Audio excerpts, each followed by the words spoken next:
Hello, everyone. Hello, the Can I Bet On team. Morgan, Dayu, DJ, good to see you guys. How are you guys doing? Doing just fine. Excited to be here and answer some questions about this project. Doing well, Questions. thank you. Thank you. Yeah, Yeah, doing so great. yeah. So yeah, tell us a little bit about yourself. Tell us a little bit about the Can I Bet On team, and the entire L1X community is listening, and I'm sure they're super excited to know what is Can I Bet On. That is, I love the name of the project. I also love how you've left it on a bit of a suspense note where it's like, can I bet on what? Yeah, so I think the answer to that question is anything. You can bet on anything. So I'll kind of give like an overview on like what the project is from the consumer sort of non-technical perspective. Then honestly, Dayu, TJ, these are the guys that have been really deep into the tech. So to give like a high-level explainer on what Can I Bet On is, so Can I Bet On is an AI agent that is deployed to X that allows anyone to launch a betting pool on anything on chain. And the way that it works is you simply tag the at Can I Bet On X account and then input any topic or a specific proposition that you want to bet on. So it could be something like, will it rain in Denver tomorrow? That's like a specific proposition you might want to bet on. Or if you don't have like a very specific proposition, you just have like a general topic, like you could say, can I bet on Playboy Cardi, right? Some media figure, whatever. And then the AI agent is then going to search news headlines, search the internet, figure out what's going on that's relevant, why someone might want to bet on that right now, and then generate a new bet based on that topic. So it basically meets where their users are if users have that specific thing they want to bet on, or if they just want to bet on a general topic but don't really know an exact bet to make. This AI agent supports both those use cases. So that's kind of high level. And then, so going into like the whole flow of how this would work. So the user would tag it, input the stuff, and then the AI agent's then going to retweet that user with a link to a betting pool where users can place their bets. So that betting pool is deployed on chain, and then users can easily place bets. We actually use the Privy wallet. So it's really easy for users to sign in and get started, even if they have no existing Web3 wallet, sort of meeting users where they're at. And then when it comes time to decide the bet, we actually are using an AI oracle. So that way we can support anything. There's no human bias in the loop for deciding these bets. We simply let it programmatically decide via code is law, essentially. Okay, interesting. So users kind of create their own betting pools versus placing a bet on an existing pool. Is that how it works? Exactly. Yeah. So with like existing prediction markets like Polymarket, Yep. um, you would see markets, but the way that these markets are created is not permissionless. So you actually have to, they do have a way where users can submit propositions for, or submit like suggestions for betting pools, but it goes through some person's got to review that, to make a decision and actually decide to list it.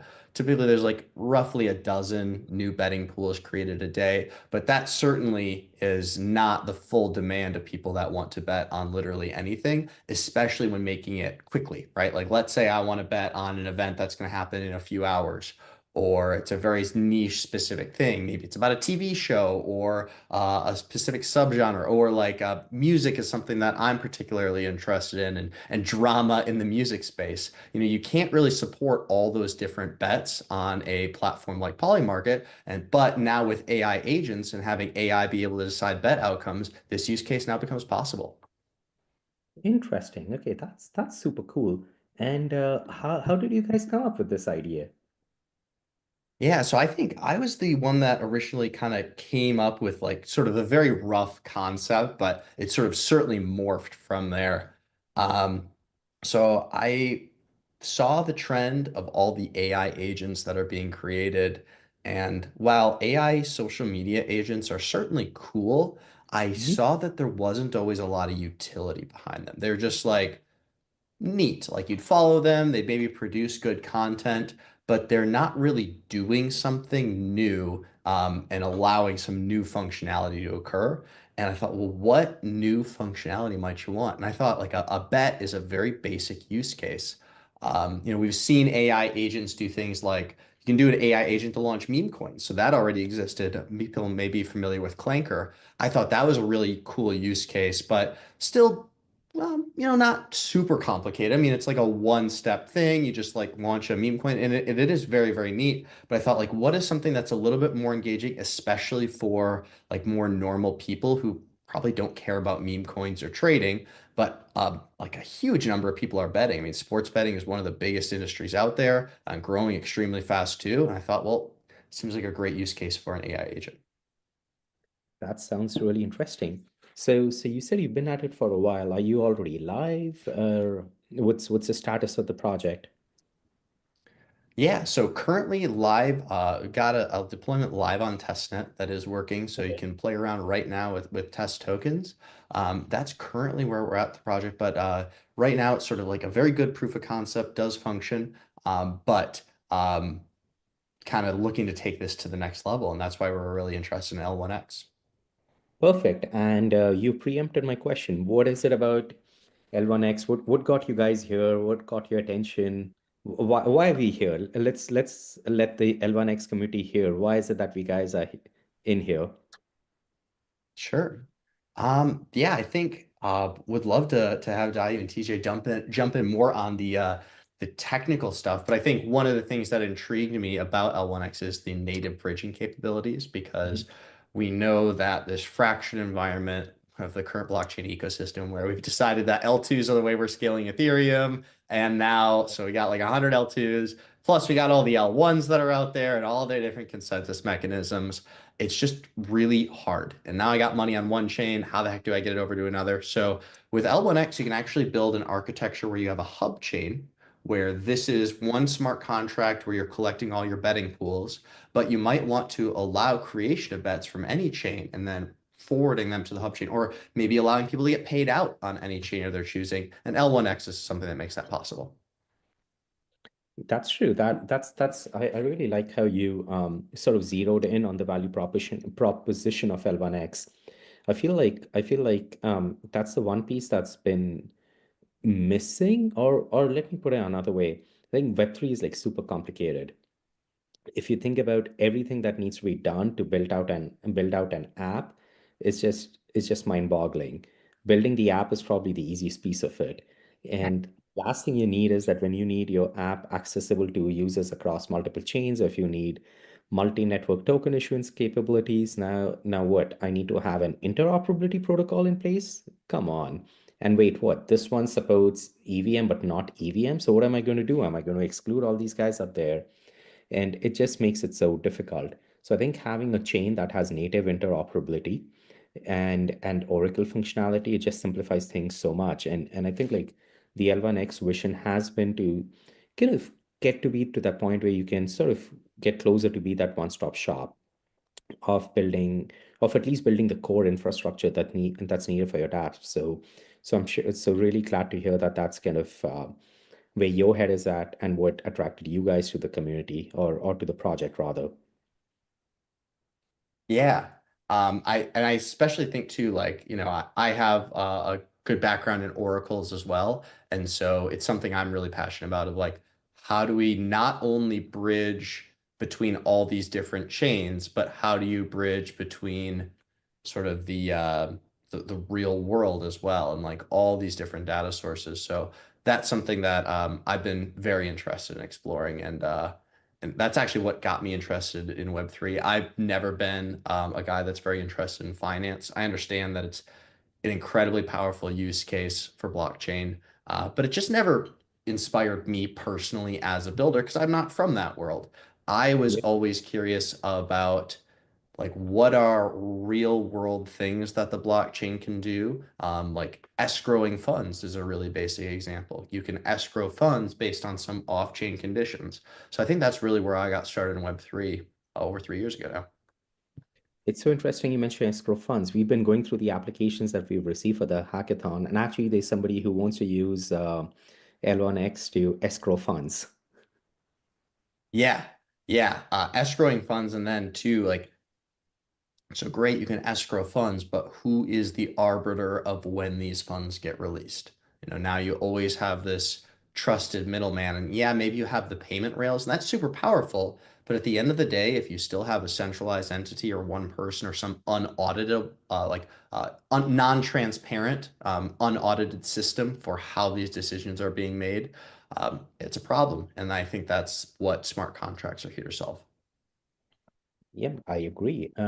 So I guess like now that you guys have applied to the hackathon, what are your expectations besides wanting to win it? Yeah, I think exploring the tech. So, I mean, I think that the team and I have spent some time in the docs for sure and spent a few hours there to understand the capabilities. But, it's a whole other ball game as soon as you start getting your fingers on the keyboard and starting to do the code. So, I'm really excited to kind of explore how to actually work with this thing and getting it all fit together.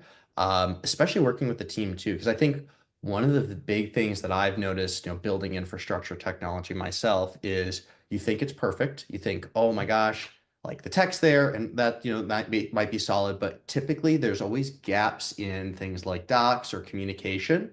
And so I always, because I've been a builder of infrastructure myself, like to be able to have a close relationship with whatever team is doing this and give genuine real feedback. I'm like, hey, this was great. This wasn't so great because we all know like we're building together and Web3 is a community where we're all trying to make this take off. And I think giving genuine feedback, like I have appreciated it hugely when I've been working on projects and a builder took the time and said, hey, this is really tough. Like, great. Thank you for letting me know. That's the only way that we get better. Yeah, I agree. And I think like that's a piece that we all need to remember. Like Web3 it's so new. Yes, we say that we've been around for like 10 years or whenever your timeline starts, maybe from the launch of the Bitcoin white paper. But we are still so new when it comes to real world adoption that there are no winners in we all win together. As an industry, we either grow together or we perish together. So I completely agree with you that it's really important to sort of get that feedback. And honestly, I think that's something which we feel would be very valuable to us from the hackathon as teams are building when they point out the gaps, not just in the documentation, but also improvements, if you will, for lack of a better word, improvement proposals. I think that would be huge because there are chains that do so much work. Like I've been part of protocols in the past and community improvement proposals were massive. They were massive for the protocol, they were massive for adoption. And I think everybody was so appreciative of the fact that there's someone out there who does not monetarily benefit from investing their time in writing an improvement proposal, yet they're doing it only because they're passionate about the tech and they want to see this succeed.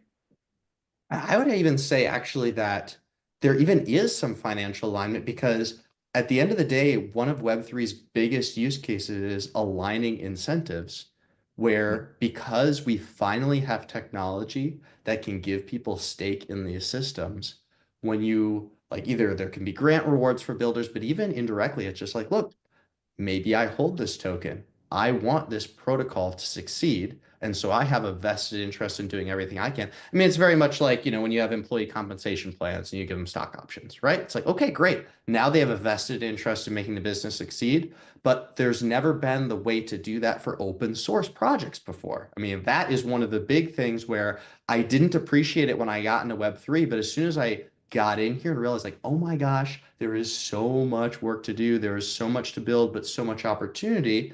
And now guess what? If I have this vested stake in here, whether that's an airdrop or just even buying into the project, if Yeah. this thing succeeds, guess what? I get the upside of that too. And so I've been like, I have contributed projects like, yes, I do want to see it succeed for non-selfish reasons, but even if you are someone that has selfish reasons for wanting to succeed, great. We can all benefit from having those Mhm. incentives. I completely agree with you. That's a great point. And I would love to see if we can create a prediction market on Can I Bet on that.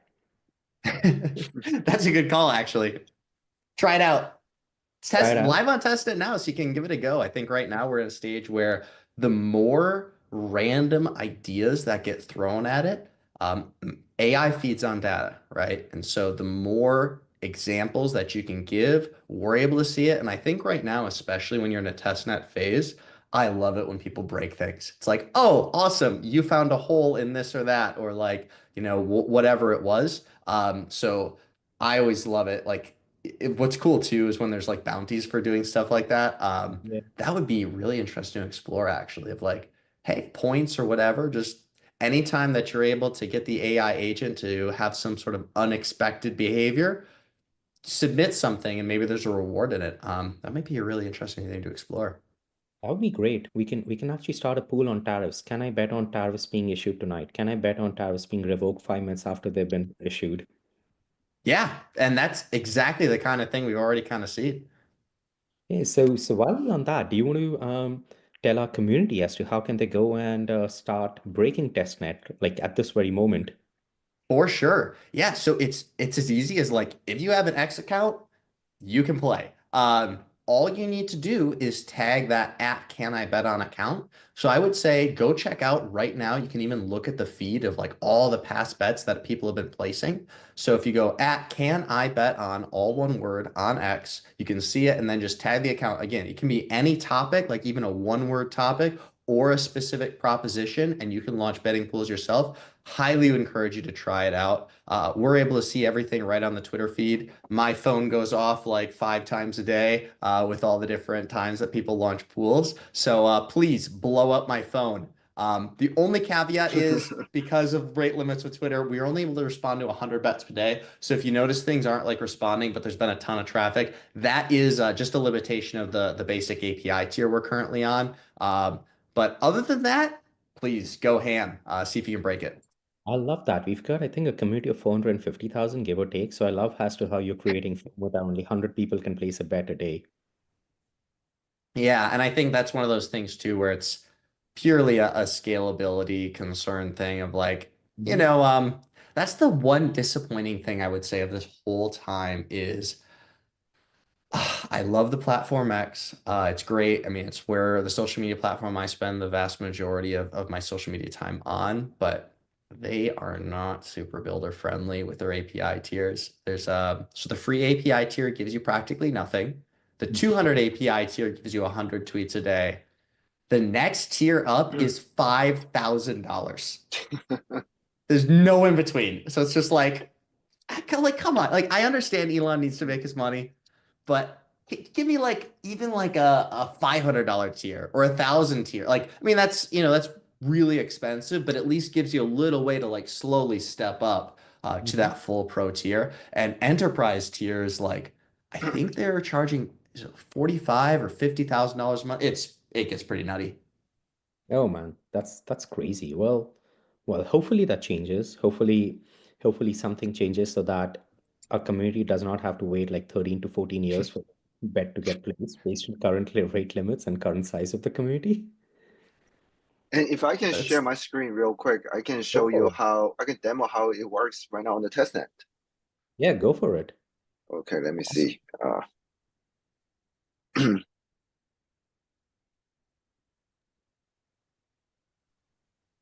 Can you guys see my screen? I can. So this is actually a bet that we literally just created, L1X engagement, and then you see that the agent was able to create a market where L1X user base exceed 250,000 by December 31st, 2025, and then we generate binary options just for Hmm. the simplicity. So what's a question that you were asking before? Can I bet on Trump imposing tariffs on Canada tonight? Posing tonight. Okay. Oh, actually, let's do something better because it's going to happen in 20 minutes. Can I bet on Powell reducing the interest rates?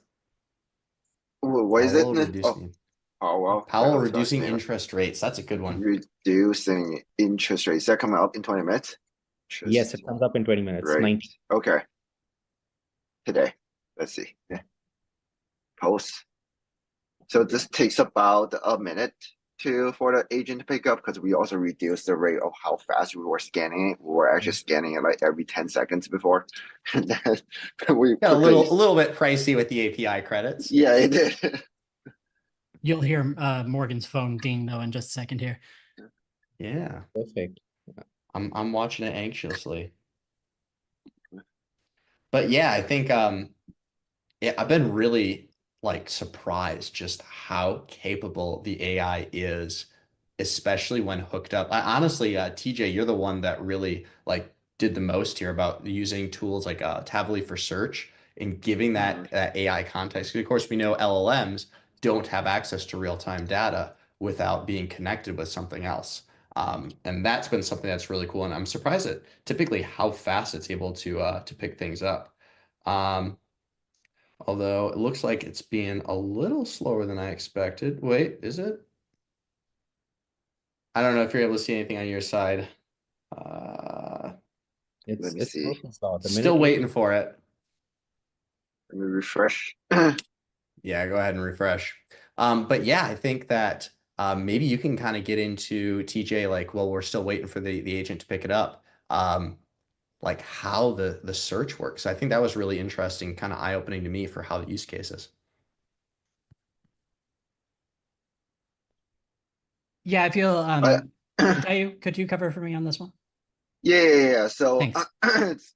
yeah. So what we do is we first ask the agent to generate a topic, and like based on the input, the prompt from the user, and then we will ask the LM to generate some certain queries based on the topic, and then we actually initially started with just asking LM to okay, create some questions and the binary options for the input, but then we noticed that the LMs are actually not very good with like getting the real time data or the most relevant data. So we actually integrated with Tablet Search and News API to pull like the most reliable, the credible sources and up to date data, and then we feed that back into the two LLMs that we have tested, which are OpenAI and Perplexity, to generate the question and the options, which is just two-way money line right now. Because I see that there's a little icon that means the agent have created it. Here we go. This is the question that the agent has created. Will Powell announce a reduction in interest rate on March 19th, 2025, which is today? And the two options, yes and no. perfect. So what you can do, and then now you can go into our site, and then you can, this is all testnet data, so it's not real money. So you can just click, let's say, I think it would reduce a reduction. So I click yes, sign. And here you go. We successfully about $100, which Nice. is not real money. Yeah. Not real money. I'm glad it's not, because you would have lost this bet. You don't think so? I think you will. Fingers crossed. Fingers crossed. One of us will be right. That's how about that? That's the beauty of these binary questions. Right. So right now what we do is that we allow the user to bet. So right now it looks like 6 hours, but I think this is might be a time zone issue. So we do the default is we allow the users to bet within 24 hours after the bet is created, because we use a parimutuel model, which just means that the the users, the winner of the bet will share the pool of all the liquidity inside the pool. And then so we don't have to set the odds, because you can't really set the odds for like very niche markets like this, especially that's gonna take place in 20 minutes. Actually, I think this is also because the AI agent, I think the 6 hours is actually might not be because of time zone issue. I think the AI agent was able to see that, hey, this analysis is going on, so it's able to grade within 6 hours. And that's why, because it sets the deadline to bet right before that it thinks the decision date is. Perfect. I mean, this is great. This is like, I think, a really good demo, and I'm sure the community would be super excited to look at it. And I would love if I would love for you guys to kind of go live on L1X. Right now you're on testnet. It would be good if by the end of the hackathon you're on live, because I can see the community like totally going, you know, yeah, they'll take this to town, and with the community, with L1X swaps, which is again another thing that we're promoting. There could just be so much that we do with this in terms of betting, and users sort of betting L1X tokens, betting the tokens from other chains. This can be phenomenal from a retail engagement point of view. Yeah, and I think Yeah, I one of the think. things is Yeah, go ahead, oh Morgan. yeah, so I'm curious, like being somebody who is very focused on product and consumer and growth. Um, being able to have interactive agents on X, well, we know that X is where the entire Web3 community is. So if you're able to build a product which gets that engagement on the timeline, you are now able to use that for a viral growth mechanism. So it kind of has its own built-in marketing, and you can even further build in incentives such as like, hey, the person that lists the pool, they could get some share of any fee revenue generated for placing bets. That aligns incentives, as we were talking about aligning incentives before. It aligns that people should create good betting pools that people actually want to place bets on. And that also encourages them to share that. And if they're like a KOL, somebody with a big following, then they're incentivized to make good bets, especially if it's like based on content that they're doing. Like, for example, someone that does music, like one of my favorite example bets is like, when will Playboy Cardi drop his album, right? Because I'm big into music like that. And so you can get people who maybe they're not into crypto at all, but they're really into music and they want to place this niche bet, and then they can then share that with their community. Now their community of followers who are obviously also into music can place bets on either side, and it really just spins that flywheel of getting even more traction. And I love that because now you actually can attract new people into blockchain, and they don't even have to know that they're using blockchain. Yeah, I think exactly. I think another thing that I do hear about Poly market is that you have to bridge the money to Polygon in order to bet. And then some people, especially not crypto native people, complain about it. So if we can deploy our product onto a product like L1X, I think that can really set like a differentiate factor for us to be different from Poly market. Yep, that would be really interesting. I think that brings us to the crux of it. Like it would be interesting to see how this shapes up, because I remember asking Morgan that, hey, how is this different from Poly Market? And he talked about how users can literally create betting pools on any topic under the sun. And I think that would be very, very interesting for the community as time goes on, and just in general, I guess, for the larger retail community, if you will. Exactly. Yeah, I think we do want to target people who are just not just crypto native, and that's Polymarket actually did a good job. A lot of people came onto their platform and try to bet, and then they notice that, oh, what is Polygon? What is this thing? How do I bridge my money to like Polygon to use and then to bet on it?